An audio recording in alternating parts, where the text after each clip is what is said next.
Welcome to the Success Sensei podcast for anyone interested in success, happiness, and balance. We'll teach you how to be a black belt at life. And now, your host, former professional fighter, multiple world champion, entrepreneur, and investor, Robert Devane. Bowing in. This is Roundhouse Rob, the Success Sensei, helping you to win at life one kick and punch at a time.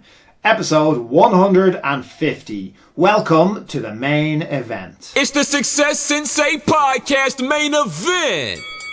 Record your COVID-19 experience.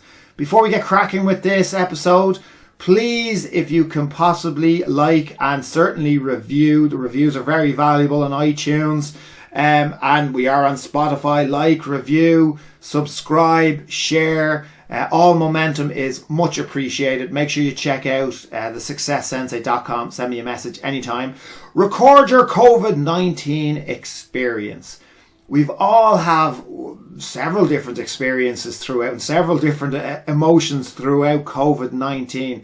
You most certainly should record yours for posterity, whether it's for your children at the moment when they get bigger, whether it's for future children you could possibly have, whether it's for yourself to look at in a few years' time. It's amazing what you write or video. You can do either one and come back to in even only just a few short years, and it seems like a different person wrote it. It feels like a different person was having those feelings.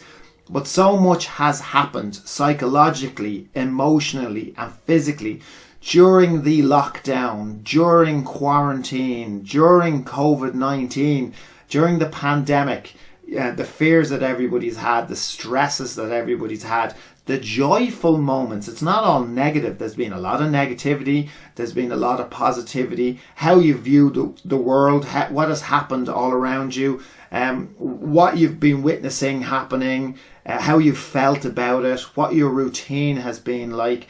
All of this is very, very useful information to pass on to yourself or to family or friends in the future. All of these things, by the way, they don't have to be out in the open. It can be, you are allowed to take a picture for yourself that doesn't have to be shared on social media. You are allowed to do a video for yourself that's never going to be shared to social media. You are allowed to do an audio recording for yourself or your family or friends that's not going to be shared on social media. Not everything you do has to be for others or for the benefit of others. And the great thing about this exercise is that it's very therapeutic. Above all else, I've mentioned it for posterity, but it's for yourself. You are coming to the end of, hopefully we are, unless there's a second wave, which I know a lot of people are worried about. But even if there is, I think it'll be different. We're coming to the end, that we're closing a certain chapter. Maybe it's not fully closed for you yet, but it's very important to have that closure, to feel like, to document and to feel like it's coming to an end, or to justify the time that you had, to certainly get it off your chest, the negative experiences and the feelings that you felt. It probably never will be repeated again. It's very easy with time to forget the intricacies of what has happened and specifically how you felt. So from a therapeutic point of view, these podcasts are great for me. They're great for my mind. After I do them, I feel great because I've documented something. It's my inner thoughts. I feel I've produced something. I feel I've documented something. It's a very, very therapeutic process, and one that you can do as well. I've done many episodes that aren't for the podcast, that are just for me and just for my family, and almost like, I suppose, not even almost like it, like a diary. A diary might be something that maybe you viewed as something that's immature, but it is certainly something that anybody that is success-minded does. Anybody that has reached any kind of a level of success in any area is generally they're into journaling or keeping a diary, or certainly notes and documenting their decisions or things that have happened. They certainly have lists and to-do lists as well as their schedules. So make it a part of your routine. Don't be afraid to document this. This has been a major event in all of our lives. It has very much affected us. It will affect who you are right now. It's going to affect your decisions and who you are in the future. So take the time before it's lost, before you forget how you felt, before you forget what you've done or haven't done. As I said, you don't when it's for you and it's not going out on Instagram. I mean, you can if you want, but it doesn't have to go out on YouTube or Instagram or Facebook or TikTok or anything.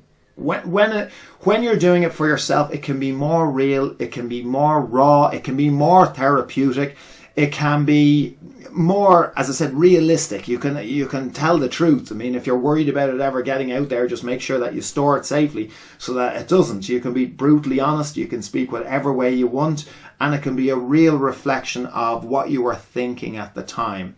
It's a super therapeutic process. As I said, it's super to pass on to other people or just for posterity. It's definitely worth doing. Your opinion, your documentation of COVID-19 is 100% of value to you and to others should you share to use it. Don't underestimate yourself. Don't think that it's only for other people to do, or famous people or people who are more important. I know we all underestimate our own, I suppose, abilities and skills, and we all think that it's for people who are more successful than us. But I mean, that's our own imposter syndrome. That's our own underconfidence. It's absolutely worth your while recording your COVID-19 experience and doing it with it what you wish. I hope that helps you. Let me know, by the way, if you want to share with me.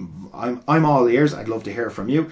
Or even just share with me how you get on with the process. But I guarantee you'll come up with a lot. Once you start the ball rolling, once you start talking, or once you start writing it down and going through how you feel, it'll be amazing the amount of words that you'll have to say, and the amount of things that you'll have to say, and the amount of words that you can write or speak. It'll be amazing. It just starts flowing, and that is the epitome of any artist's flow, is to get to that where it's literally just flowing out of you and it's just natural, and your own it's almost subconscious. Your own conscious mind isn't hindering your process or holding you back.